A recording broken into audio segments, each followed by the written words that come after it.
Fala galera, tudo bem? Continuar aqui o nosso estudo da função sintática dos pronomes relativos. Nós falamos na aula passada do sujeito, quando exerce a função de sujeito, quando exerce a função de objeto direto. Então vamos continuar aqui.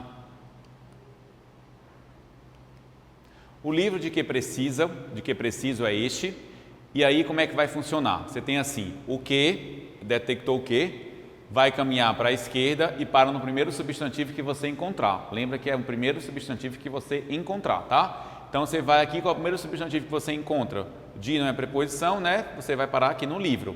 Então você vai pegar o livro e vai colocar no lugar do que, ó? Aí vai ficar de o livro preciso. Vamos organizar a frase? Preciso do livro.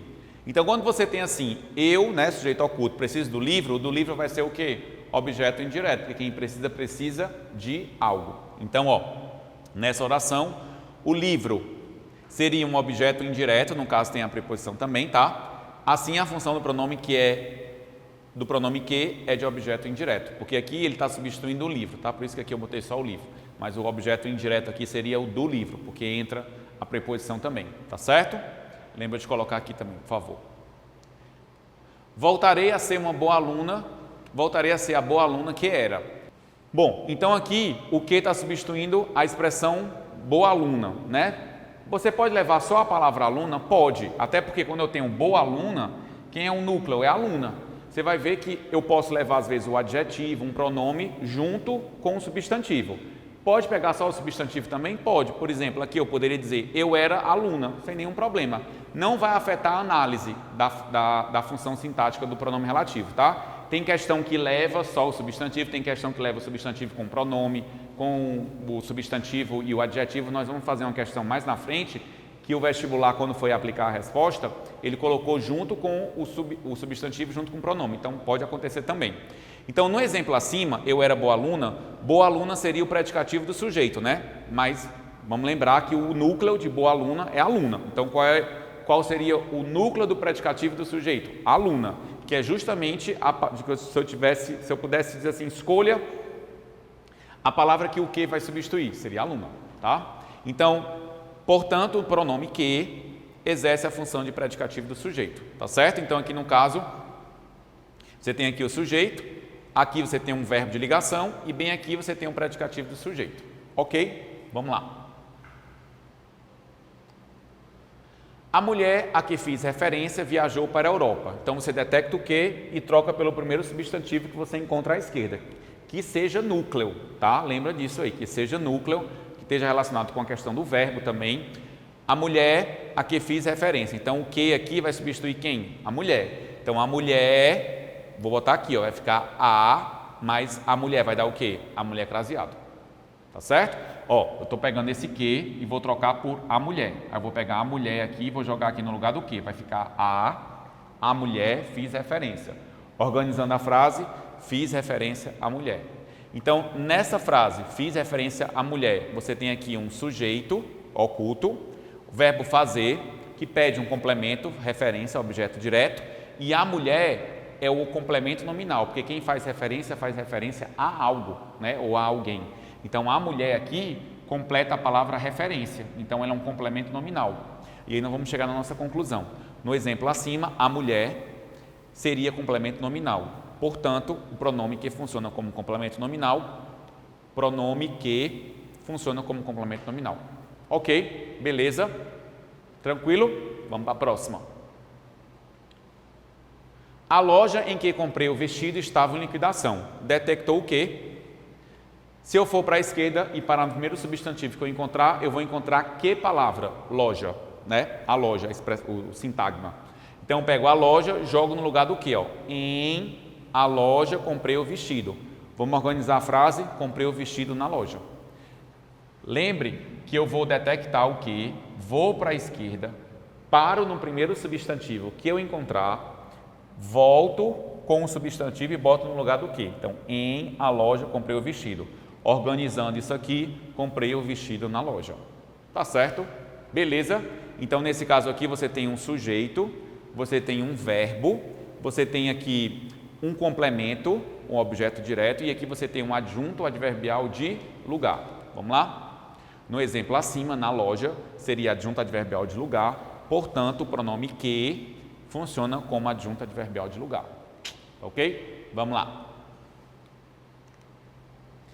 O treinador, porque ele foi convocado, é competente. Você tem a primeira oração, o treinador é competente, né? Então vamos ficar com essa aqui que está entre barras. Porque ele foi convocado. É o mesmo mecanismo. A frase pode ser um pouquinho esquisita, mas você vai fazer o mesmo mecanismo. Toda vez que o que for pronome relativo, o mecanismo é o mesmo. Vai para a esquerda e para no primeiro substantivo que você encontrar, tá ok? Então, quando você pega o que aqui, vai para a esquerda e para no primeiro substantivo, você vai parar onde? O treinador. Então, você vai pegar o treinador, joga no lugar do que? Por o treinador, ele foi convocado. Se eu organizar a frase, vou chegar aonde? Ele foi convocado pelo treinador. Lembra que por mais o, por, mas esse o daqui que vai vir para cá, né? Vai dar o quê? Pelo. Então, ele foi convocado pelo treinador. Se nós formos analisar essa frase, eu vou ter um sujeito que sofre a ação, aqui você tem uma locução verbal e aqui você tem um quê? Um agente da passiva, que é quem pratica a ação quando o sujeito sofre. Ok? Então aqui nós temos, no exemplo acima, o treinador seria agente da passiva, portanto o pronome que funciona como agente da passiva. Ok? É o mesmo mecanismo, não muda nada. A frase pode ser um pouquinho esquisita, realmente é, mas está corretíssima do ponto de vista gramatical. E aí é só você fazer o mesmo mecanismo. Vai para a esquerda, pega o substantivo, joga no lugar do que, ajeita a frase e descobre a função dessa palavra que você colocou no lugar do que e vai ser a mesma função do que. Sempre vai ser assim, não vai mudar. Então siga, arrisca, todos os passos estão sendo dados para vocês em todos os slides, tá? Está sendo bem detalhado para vocês se apropriem dessa dinâmica, de como é que eu detecto essa função do que, ok? Os vestidos cujas cores eram atraentes foram vendidos, né? Deixa eu dar uma dica bem para vocês, assim, bem fácil. Toda vez que perguntarem a função sintática do cujo ou cuja, só pode ser uma, adjunto adnominal. O que eu tenho uma gama de funções, mas no caso o cuja e o cujo, ou cujos, cuja, só pode ser uma função, adjunto adnominal. Por uma questão muito simples. As cores dos vestidos, porque ele estabelece uma relação de posse, né? As cores dos vestidos. Então, tá aqui, Aí, se eu tenho dos vestidos, isso aqui vai ter ideia de quê? De adjunto adnominal, né? Tá modificando um substantivo. Então, nessa oração dos vestidos seria um adjunto adnominal, assim a função do pronome cujas é de adjunto adnominal. Sempre vai ser isso. Se você quiser fazer um mecanismo da troca para testar, beleza. Mas se você quiser ir direto para a opção e marcar adjunto adnominal, pode ir, porque ele não tem condições de ter outra função. Ele não tem, só pode ser essa, não tem para onde correr, ok? A mesma coisa acontece com o pronome relativo onde. O pronome relativo onde, ele não tem como ter outra função sintática. Quando ele aparece, ele vai ser sempre adjunto adverbial de lugar. É empregado somente para indicar um local concreto, né? Um lugar concreto, nunca uma situação. A escola onde estudo é excelente. Então, esse onde aqui, você vai trocar por quem? Por escola. É o mesmo mecanismo. O único mecanismo que não é de ir para a esquerda, jogar no lugar do pronome, é o caso do cujo, tá? Mas aqui você faz a mesma coisa. Onde vai substituir que palavra? Escola. Estudo a escola. Aí vamos supor, estudo na escola, né? Então, no caso aqui na escola é o quê? É o objeto, é o adjunto adverbial de lugar. Porque lembrem que onde pode ser um em que, tá? Quando eu tenho onde aqui, eu posso trocar sem medo nenhum de em que. Então, por isso que aqui fica na, porque o onde indica lugar. Então, se o onde indica lugar, o que indica lugar da preposição é o em. Então, aqui por isso que eu digo, estudo na escola. Aí na escola vai ser função de quê? De adjunto adverbial de lugar. Como o pronome relativo onde substitui o antecedente escola, que indica lugar, sua função sintática é sempre de adjunto adverbial de lugar. Do mesmo jeito que o cujo sempre vai ter a função de adjunto adnominal, o onde vai ter sempre a função de adjunto adverbial. Não tem para onde correr, sempre vai ser assim, tá? Sempre vai ser assim. Professor, eu posso aqui no lugar do onde botar em que, sem nenhum problema. A escola em que estudo é excelente. Aí é aquela mesma coisa que nós vimos lá quando nós estávamos trabalhando o que tinha a função de adjunto adverbial de lugar. Você vai para a esquerda, pega a expressão a escola, joga no lugar do que, né? Aí aqui vai ficar o em com a, dá um na. Mesma coisa, não muda nada. Se você quiser ser mais prático, o onde vai ser sempre adjunto adverbial de lugar, não tem para onde correr, ok? Vamos agora para os nossos exercícios, né? Nós temos aqui alguns exercícios. Esses exercícios, minha gente, como é que funciona? O capítulo 13 e o capítulo 14, eles trabalham o mesmo assunto, pronomes, só que o capítulo 13, ele aborda a parte morfológica, né, dos pronomes, ele vai ligar a classificação dos pronomes, se é pronome pessoal do caso reto, se é pronome indefinido, se é pronome relativo, bom, toda aquela categoria, aquela classificação foi passada para vocês. O capítulo 14, ele traz a morfossintaxe, então ele traz que a gente identifique, né, qual é a classificação desse pronome, e além dessa classificação, ele vai para a função sintática, então ele faz as duas coisas. Ele retoma o capítulo 13, né, porque quando eu vou trabalhar a função sintática, eu abordo também qual é o tipo de pronome, então ele, de alguma maneira, ele revisita o capítulo 13 e ele traz o 14 com a sua morfossintaxe. Então, aqui eu selecionei questões para vocês que elas envolvem tanto o capítulo 13 como o capítulo 14. Vocês vão ter questões que abordam apenas o 13, vocês vão ter questões que abordam apenas o 14 e vocês vão ter questões que abordam os dois juntos, tá? Podem aparecer de duas maneiras para vocês, tá? Pode aparecer de três maneiras, desculpa. Só do 13, só do 14 ou do 13 e do 14 juntos, tá certo? Então aqui é interessante que você só venha também para esse exercício, como não está sendo listado, né, em cada uma das questões, se é o capítulo 13, se é o capítulo 14 ou se são os capítulos 13 e 14, o interessante é que você só venha para essa parte depois que você passar pela teoria do 13, aí você vai passar pela parte do 14, que é a parte da morfossintaxe dos pronomes, e a partir daí você chega nos exercícios, tá? Porque se você cair de paraquedas aqui, pode ser que vocês tenham uma dificuldade desnecessária. Então vamos fazer o caminho correto. Pega o 13, todas as partes do 13, depois vai para o 14 e depois você vem para o exercício que engloba tudo que você viu do capítulo 13 e do capítulo 14, tá certo? Vamos lá. O texto a seguir é a parte da resposta a uma pergunta dirigida à escritora estadunidense Lenore Skenazy quando entrevistada. Eu esqueci de avisar um negócio para vocês. Todas essas questões são questões que foram retiradas de vestibulares, tá? E retiradas do livro do SAIS. Então, quem tem um livro SAIS, vocês podem checar as questões, são questões do capítulo 13, são questões do capítulo 14. E quem não tem, são questões que vocês podem encontrar em vestibulares. Mas acompanhe aqui, que aí você com certeza vai conseguir resolver as questões com a teoria, ok? As coisas mudaram muito em termos do que achamos necessário fazer para manter nossos filhos seguros. Um exemplo, só 10% das crianças americanas vão para a escola sozinhas hoje em dia. Mesmo quando vão de ônibus, são levadas pelos pais até a porta do veículo. Chegou a ponto de colocarem à venda vagas que dão o direito de o pai parar o carro bem em frente à porta, na hora de levar e buscar os filhos. Os pais se acham ótimos porque gastam algumas centenas de dólares na segurança das crianças. Mas o que realmente fez pelo seu filho? Se o seu filho está numa cadeira de rodas, você vai querer estacionar em frente à porta. Essa é a vaga normalmente reservada às pessoas com deficiência. Então, você assegurou ao seu filho saudável a chance de ser tratado como uma pessoa com deficiência. Isso é considerado um exemplo de paternidade hoje em dia. A palavra isso, na última frase do texto, retoma o fato de isso é considerado um exemplo de paternidade hoje em dia. Essas questões aqui, elas são questões muito interessantes, por quê? Porque elas podem cair para vocês em qualquer etapa. Ela não está vinculada a uma etapa X, porque ela trabalha com a interpretação, ela trabalha com a atenção, ela trabalha com a coesão. Os pronomes demonstrativos, eles são fundamentais, né, para estabelecer a coesão do meu texto, para fazer essas amarrações.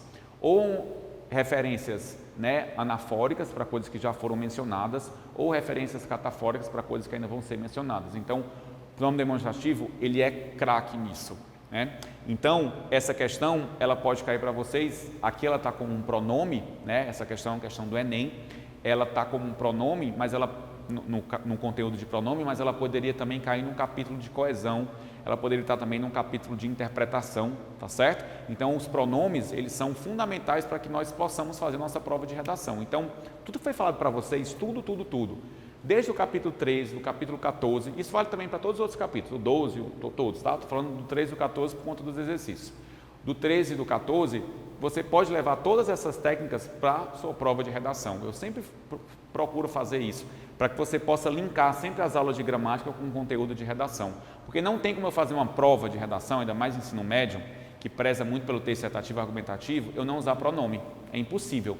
Ainda mais eu fazer uma prova de redação sem pronome relativo e sem pronome demonstrativo. É praticamente impossível. Então, tudo que nós estamos vendo aqui, nós temos questões assim bem conteudistas, né? Com a classificação.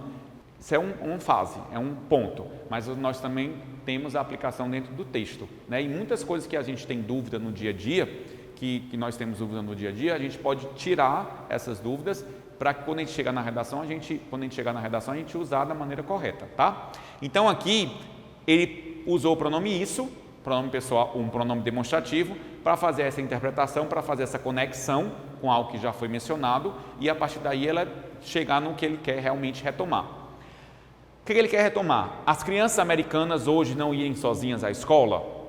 É isso que ele quer falar? Se você voltar aqui, ele vai dizer, e isso é considerado um exemplo de paternidade hoje em dia, então não tem nada a ver isso aí. Pais americanos tratarem seus filhos saudáveis como pessoas com deficiência? Bom, tem um forte indício, né, de estar correto isso aí. Mas vamos ver os outros itens também, isso é uma coisa importante também. Quando estiver fazendo uma prova, não para no item A, não para no item B, vá até o final, porque às vezes aquele item está correto, mas ele não é o que a questão quer saber. Então a gente tem que ir até o final para a gente realmente chegar ao item correto, tá?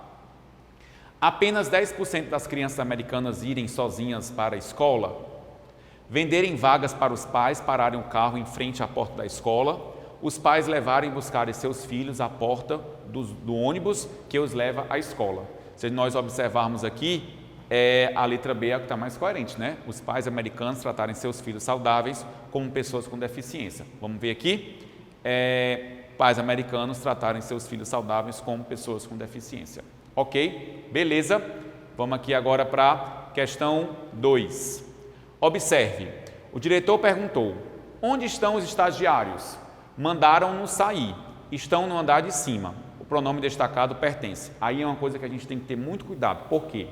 A gente está muito acostumado a botar o nos como o nós, né? Com primeira pessoa do plural. Mas em algum contexto, o nos pode ser a primeira pessoa do plural e em algum contexto o nos também pode ser a terceira pessoa do plural. Lembram lá na parte de pronomes oblíquos, do caso pronomes oblíquos, átonos, que eu botei o O, botei o A e disse que o O e o A podia, em algumas situações, se transformar em nó e na, e o os e o as poder se transformar em nós, né, em nus, e no caso o a em nas. Então pronto, aqui é um caso. Quando eu tenho mandaram-nos sair, é assim, mandaram eles, porque até pergunta, onde estão os estagiários? Se eu pudesse trocar os estagiários para um pronome pessoal do caso reto, eu ia dizer assim, onde estão eles? Então nesse caso aqui, eu estaria trocando por eles, tá? Então mandaram-nos sair, mandaram eles, tá? Cuidado, nem toda vida o nos vai ser a primeira pessoa do plural. Como é que eu vou saber disso, professor? Pelo contexto, porque a pronúncia é a mesma. Eu falei nós para a gente poder fazer essa diferença, tá? Não achar outra coisa. Mas a pronúncia vai ser a mesma, então eu só posso descobrir pelo contexto. Então aqui, pronome destacado pertence à terceira pessoa do singular, do plural, segunda pessoa do plural, segunda pessoa do singular, terceira pessoa do singular, primeira pessoa do plural ou a segunda pessoa do plural? Bom, fica muito claro aqui que é a terceira pessoa do plural. Mandaram eles, né, no caso, então aqui no caso o nos se refere a isso. Tá certo, pessoal? A gente para por aqui hoje, depois nós voltamos com mais exercícios, tá certo? Tchau, pessoal, até a próxima.